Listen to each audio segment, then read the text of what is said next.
Hello students, आज हम M A final समाजशास्त्र के 7th पेपर भारतीय समाज के परिप्रेक्ष्य का अध्ययन कर रहे हैं। इसके अंतर्गत हम समाजशास्त्र के अग्रणी यानी पायोनियर्स का अध्ययन कर रहे थे, जो 5 बताए गए हैं। समाजशास्त्र के उद्भव और विकास में इन 5 समाजशास्त्रियों का महत्वपूर्ण योगदान रहा है, जिन्हें समाजशास्त्र के जगत में अग्रणी या पायोनियर्स से संबोधित किया जाता है, जिनमें Auguste Comte, Herbert Spencer, Karl Marx, Émile Durkheim और मैक्स वेबर प्रमुख हैं। इनका योगदान को हम 3 का अध्ययन कर चुके हैं: ऑगस्ट कॉम्ट, हर्बर्ट स्पेंसर और एमाइल दुर्खीम। इसके बाद हम आज अध्ययन करेंगे कार्ल मार्क्स का। तो कार्ल मार्क्स का जो योगदान रहा है वो 1818 से लेकर 1883 के बीच का इनका समय रहा है। कार्ल मार्क्स का समाजशास्त्र विषय में विशिष्ट योगदान रहा है। इन्होंने समाज को समाजशास्त्रीय परिप्रेक्ष्य से समझने में विशेष दिशा प्रदान की।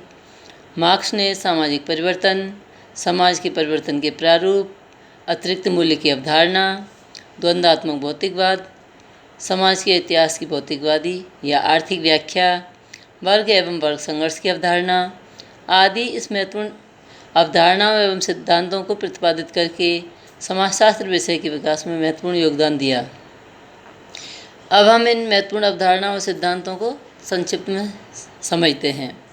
प्रथम है अतिरिक्त मूल्य का सिद्धांत, दूसरी है वर्ग एवं वर्ग संघर्ष की अवधारणा, तीसरी है द्वंद्वात्मक भौतिकवाद, चौथी है इतिहास की भौतिकवादी व्याख्या और अंतिम है अलगाव का सिद्धांत, जिनमें से हम प्रथम का अध्ययन कर रहे हैं, अतिरिक्त मूल्य का सिद्धांत।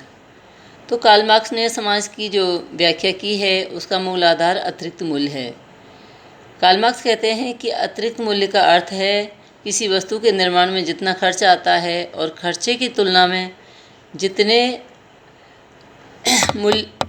अधिक मूल्य में वह वस्तु बेची जाती है, उसके बीच के अंतर को हम जो है अतिरिक्त मूल्य कहते हैं। इसको उन्होंने एक उदाहरण से स्पष्ट किया है। उन्होंने बताया है कि एक कुर्सी के निर्माण में निम्न पदों के अंतर्गत खर्चा किया जाता है। मान लीजिए 4 रुपये की लकड़ी लगी,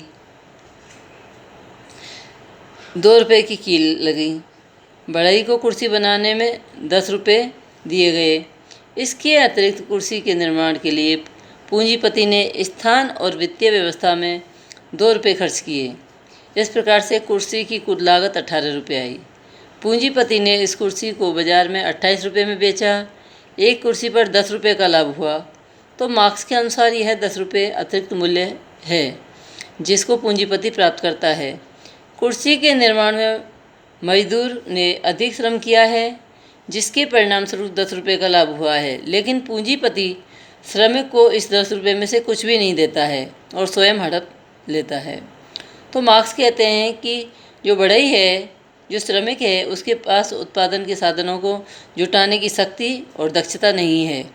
इस कारण वह श्रमिक अपना पूंजीपतियों को अपना श्रम बेच देता है। उसके श्रम के द्वारा उत्पन्न अतिरिक्त मूल्य जो कुर्सी से प्राप्त होता है, वह सारा का सारा पूंजीपति हड़प लेता है। इस प्रकार पूंजीपति से उत्पादन के साधन जुटाने की क्षमता रखने के फलस्वरूप अतिरिक्त मूल्य के द्वारा विभिन्न उत्पादन के क्षेत्र में श्रमिकों का शोषण करते हैं। तो शोषक और शोषित में संघर्ष का मूल कारण यह अतिरिक्त मूल्य ही है। मार्क्स कहते हैं कि अतिरिक्त मूल्य ही पूंजीपति व्यवस्था की बुराइयों का मूल कारण है। इसके बाद हम अध्ययन करेंगे वर्ग एवं वर्ग संघर्ष की अवधारणा का। मार्क्स के मतानुसार समाज में हमेशा 2 वर्ग होते हैं, शोषक वर्ग और शोषित वर्ग। शोषक वर्ग वह होता है जिसका उत्पादन के साधनों, उत्पादन की शक्तियों और उत्पादन के संबंधों पर स्वामित्व होता हो। विभिन्न कालों में शोषक के रूप में मालिक, स्वामी, जमींदार, बुर्जुआ, पूंजीपति आदि किसी न किसी रूप में होते हैं। इसी प्रकार शोषित वर्ग में विभिन्न रूप में दास, गुलाम, किसान, श्रमिक, मजदूर आदि होते हैं। तो मार्क्स कहते हैं कि कम्युनिस्ट पार्टी की घोषणा पत्र में वो लिख रहे हैं कि आज तक अस्तित्व में जो समाज है उनका इतिहास वर्ग संघर्ष का इतिहास है। ये दोनों शोषक और शोषित वर्ग अपनी अपनी समस्याओं, हितों, लक्ष्यों, परिस्थितियों आदि के लिए एक दूसरे पर संघर्ष करते रहते हैं। मार्क्स कहते हैं कि मानव इतिहास के आदिम साम्यवादी युग, दासत्व युग, सामंतवादी युग में इतने संघर्ष धीरे होता है, इनमें जो संघर्ष है वो धीरे होता है। पूंजीपति युग में वर्ग तीव्र गति से हो जाता है। मार्क्स ने भविष्यवाणी की है कि वर्ग संघर्ष के इतिहास में एक समय ऐसा आएगा जब सर्वहारा वर्ग यानी श्रमिक वर्ग जो है पूंजीपति वर्ग एवं व्यवस्था को समाप्त कर देगा। पूंजीपति व्यवस्था के स्थान पर साम्यवादी व्यवस्था स्थापित हो जाएगी, जिसमें शोषक वर्ग का अंत हो जाएगा। इसके साथ साथ समाज में असमानता का भी अंत हो जाएगा। तो वर्ग भेद नहीं रहेगा और श्रमिकों को पूंजीवादी दुखों से छुटकारा मिल जाएगा। इस प्रकार जो है कार्ल मार्क्स ने वर्ग एवं वर्ग संघर्ष की अवधारणा को स्पष्ट किया है। इसके बाद हम अध्ययन करेंगे कार्ल मार्क्स के द्वंद्वात्मक भौतिकवाद का। तो कार्ल मार्क्स पर जो है हीगल का प्रभाव पड़ा, जिसके परिणाम स्वरूप मार्क्स ने हीगल के द्वंद्ववाद को अपने दृष्टिकोण से संशोधित किया, जो निम्न है। मार्क्स ने हीगल के आत्मा द्वंद्ववाद से भिन्न भौतिक द्वंद्ववाद को प्रतिपादित किया। वे कहते हैं कि विश्व का मूल भी पदार्थ ही है। मार्क्स कहते हैं कि सर्वप्रथम विश्व के पदार्थों में जैसे आर्थिकी में परिवर्तन होता है और उसके बाद सामाजिक, धार्मिक और आर्थिक, राजनीतिक, कला, साहित्य, विज्ञान आदि में परिवर्तन होता है। द्वंद्वात्मक सिद्धांत के अंतर्गत मार्क्स मानते हैं कि समाज में संघर्ष एवं द्वंद्व होता है। यह संघर्षवाद प्रतिवाद और संवाद की प्रक्रिया से गुजरता है। कोई वस्तु होती है, वह वाद है। उस वस्तु में इस वाद के विरोधी तत्व विद्यमान होते हैं, वह प्रतिवाद है। इन वाद और प्रतिवाद में जो संघर्ष होता है, जिसके कारण एक नवीन स्वरूप विकसित होता है, यह नवीन स्वरूप ही संवाद कहलाता है। कुछ समय बीतने के बाद संवाद एक वाद का रूप ग्रहण कर लेता है। इस नवीन वाद के विरुद्ध फिर एक नया प्रतिवाद भी विकसित हो जाता है।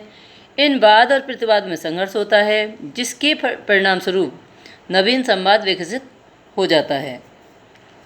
तो मार्क्स मानते हैं कि विश्व के भौतिक जगत में पदार्थों में मतभेद और संघर्ष निरंतर चलता रहता है और समाज का विकास होता रहता है। मार्क्स ने भौतिक द्वंद्ववाद के द्वारा वर्ग संघर्ष की व्याख्या की है। प्रत्येक युग में शोषक एक वाद के रूप में होता है और शोषित प्रतिवाद के रूप में, जिनमें संघर्ष होता है। परिणाम स्वरूप नवीन संवाद विकसित होता है, जो कुछ समय बाद एक वाद के रूप में फिर ग्रहण कर लेता है। यह वाद, प्रतिवाद और संवाद की प्रक्रिया तब तक चलती रहती है जब तक समाज कल्पना लोकीय समाजवाद की अवस्था में नहीं पहुंच जाता। तो सार रूप में यही कार्ल मार्क्स का द्वंद्वात्मक भौतिकवाद है। इस प्रकार अब हम इन कार्ल मार्क्स के इतिहास की भौतिकवादी व्याख्या का अध्ययन करेंगे। कार्ल मार्क्स ने मानव इतिहास की व्याख्या का मूल कारण या आधार भौतिक या आर्थिकी बताया है। इन्होंने ब्रिटिक ऑफ पॉलिटिकल इकोनॉमी में लिखा है कि उत्पादन के साधन, उत्पादन की प्रणाली, उत्पादन के संबंधों के द्वारा समाज व संस्कृति में परिवर्तन होता है। वे मानते हैं कि सर्वप्रथम आर्थिक व्यवस्था में परिवर्तन आता है, उत्पादन के साधनों या उत्पादन की शक्तियों में परिवर्तन आता है। इन परिवर्तनों का प्रभाव सामाजिक परिवर्तन की प्रक्रिया को परिवर्तित करता है। मार्क्स ने आर्थिक कारक को कारण माना है और अन्य सभी जैसे परिवर्तन को परिणाम माना है। आर्थिक कारक क्या है? चालक है, और सामाजिक परिवर्तन उसमें गति प्राप्त करता है। क्योंकि कार्ल मार्क्स सामाजिक परिवर्तन का एकमात्र कारण आर्थिक कारक को मानते हैं, इसलिए इनका सामाजिक परिवर्तन का सिद्धांत आर्थिक निर्णायकवाद का सिद्धांत कहलाता है। इन्होंने इतिहास की व्याख्या आर्थिक आधार पर की है, इसलिए इनको इतिहास की भौतिकवादी व्याख्या का कट्टर समर्थक मानते हैं। अब इसके बाद हम कार्ल मार्क्स के अलगाव के सिद्धांत का अध्ययन करेंगे। कार्ल मार्क्स ने अलगाव का सिद्धांत भी प्रतिपादित किया। वो कहते हैं कि पूंजीवादी व्यवस्था को अलगाव की अवधारणा के बिना नहीं समझ सकते। समाज में अलगाव की देन आधुनिक पूंजीवादी व्यवस्था का परिणाम है। मार्क्स ने लिखा है कि आदिकाल में श्रम का विभाजन नहीं था, मशीनें नहीं थीं। व्यक्ति स्वयं अपने हाथों से वस्तु का उत्पादन प्रारंभ से लेके अंत तक करता था। वस्तुओं के बनाने में उसे मानसिक संतोष मिलता था। लेकिन जैसे जैसे श्रम का विभाजन बढ़ा, उत्पादन के साधनों में विकास हुआ, वैसे वैसे व्यक्ति का उत्पादित वस्तुओं, श्रम आदि से अलगाव होता गया। नए नए उपकरणों के आने से वस्तु की उत्पादन की प्रक्रिया में व्यक्ति एक छोटा सा हिस्सा बनकर रह गया। श्रमिक का उत्पादन की प्रक्रिया में कोई अधिकार नहीं रहा, उसमें कार्य के प्रति अरुचि कर दी। अब मार्क्स कहते हैं कि पूंजीवादी व्यवस्था ने श्रमिकों, मजदूरों, कारीगर आदि में काम के प्रति अलगाव पैदा हो गया। इस कारण अलगाव की भावना की वजह से व्यक्ति का स्वयं से और दूसरों के साथ उसके संबंधों में अलगाव पैदा होता चला गया। अलगाव की भावना के कारण श्रमिक का जीवन निष्क्रिय हो गया है। वह अपने आप को अलग अलग महसूस करता है। जब कभी कोई आंदोलन होता है तो उसमें यह उदास श्रमिक तोड़फोड़ करता है। मार्क्स यही मानते हैं कि पूंजीवादी व्यवस्था ने अलगाव जैसी हानिकारक भावना पैदा कर दी है। वे मानते हैं कि समाजशास्त्र में जो योगदान किया गया है उसके अनुसार उनका महत्व समाजशास्त्रियों में बढ़ गया है। लेकिन एक समाजशास्त्री के रूप में मार्क्स का उपयोग योगदान और भी विशिष्ट है। इस प्रकार हम कार्ल मार्क्स के जो है 5 अवधारणाओं और सिद्धांतों का अध्ययन कर रहे हैं और इसके उपरांत हम अध्ययन करेंगे मैक्स वेबर का।